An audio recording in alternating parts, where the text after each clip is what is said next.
Tu falou que tu tem a genética boa pro esporte, né? Sim. Tu acredita que o fato de tu ter comido uma feijoada e quase desistido e aquilo ter sido o ponto que fez tudo virar, tu acredita que isso é alguma coisa divina, alguma coisa cósmica ou é um mero acaso que aconteceu? Como é que tu enxerga a tua ascensão no esporte nesse sentido? Nada nessa vida é por acaso, cara, porque não só esse fato, né? O Renato mesmo é um cara que tem uma história muito forte comigo, porque o Renato ele participou no início da minha carreira. E depois a gente teve um desentendimento muito forte e cada um foi para um lado. E chegou um momento que eu degladiei com ele de frente, dentro da mesma empresa. Então, eu trabalhei para ele. O meu primeiro trabalho dentro do mercado de suplementação foi através da loja dele. E nessa loja nós tivemos esse desentendimento. A partir desse desentendimento, 18 anos atuando dentro do mesmo mercado, porém ele como um distribuidor e eu como atleta, depois ele como diretor de uma empresa onde ele fazia a linha de frente. Eu não era diretor, mas eu sempre fui linha de frente da Max Titanium, que era a concorrente principal da empresa dele.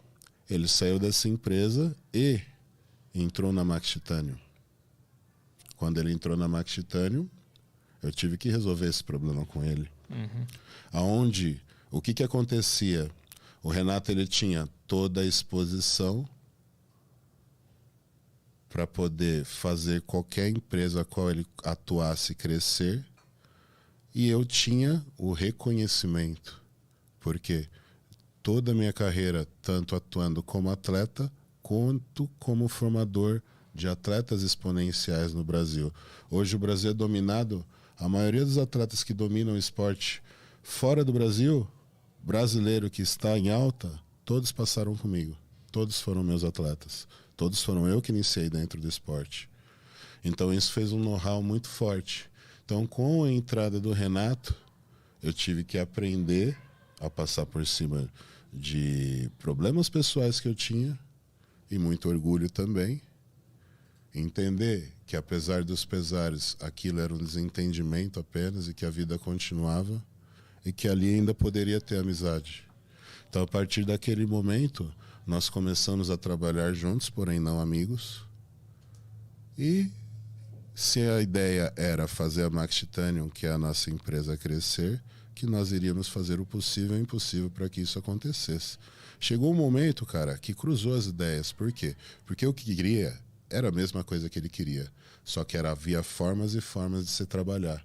O que o Renato fez? Ele mostrou para mim que a forma que ele trabalhava era mais eficiente que a minha, e que se a minha dava certo daquele jeito, se eu fizesse daquele que ele estava falando, iria dar mais certo ainda. Eu aceitei o bom conselho. Como eu falei para você, eu não sou da área virtual, eu sempre fui da área técnica. Então, quando eu aceitei o bom conselho do Renato, aquilo alavancou de uma maneira ao qual a empresa alavancou, o Renato alavancou e eu alavanquei também. Então, foi uma união que só trouxe positivismo tanto para a empresa quanto para a nossa vida social, porque hoje eu e o Renato também temos uma grande amizade.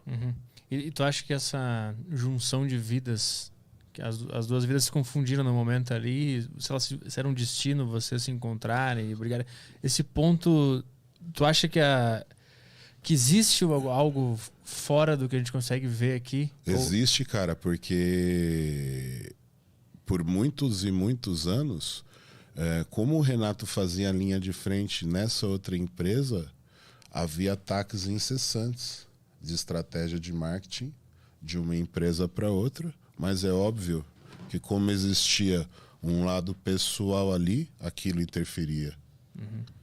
Entendeu? Então ali não era só trabalho, era pessoal. Então esse fato pessoal fazia com que nenhum dos dois eram vistos com bons olhos quando se tratava de uma relação interempresas, ao qual nunca existiu também essa divisão de corporação sempre acontecia nessa época. Hoje não mais, hoje as coisas estão bem mais amenas, mas nessa época, justamente por causa de mim, era uma coisa muito dividida. Max Titanium não se misturava com a outra empresa. Olhando para trás, sobre essa situação, o que tu aprendeu? Onde é que tu tava teu erro nessa situação? Ah, cara, orgulho, né? Orgulho só te leva pro buraco.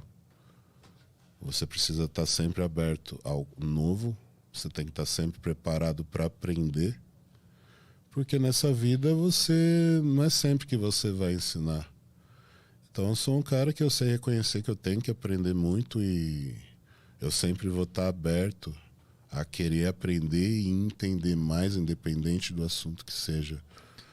E entender mais hoje do mercado virtual, o que acontece na internet, como que você deve usar os gatilhos emocionais para conseguir fazer essa mensagem que você precisa levar para um maior volume de pessoas possíveis. Isso eu devo tudo a ele. O orgulho que tu diz era, tipo assim, eu sou campeão, ganhei várias coisas aqui. Exatamente, porque é exatamente onde a gente cai naquele critério. Porque o que acontece? O Renato, ele tem uma carreira de atleta e tem uma carreira de atleta que tem um reconhecimento esportivo. Ele é um campeão de campeonatos expressivos. Mas o fato de o Renato trabalhar fortemente dentro da internet e de uma forma diferente de apresentar o produto, porque o Renato ele consegue apresentar o produto de uma forma que ele se torne atraente. E é isso que as pessoas não entendem, é o como fazer a coisa. O Renato, ele é um apresentador. Então, quando ele começou a apresentar o produto de uma forma diferente, as pessoas também começaram a enxergar diferente. E como ele apresentou de uma forma diferente e positiva, isso refletiu positivamente. Quando eu percebi que era aquilo, eu mudei completamente a postura. Quando eu mudei a postura, eu entendi o que estava acontecendo. Eu realmente estava sendo um cara chato. A tua barreira era tipo, não entender o que ele estava fazendo.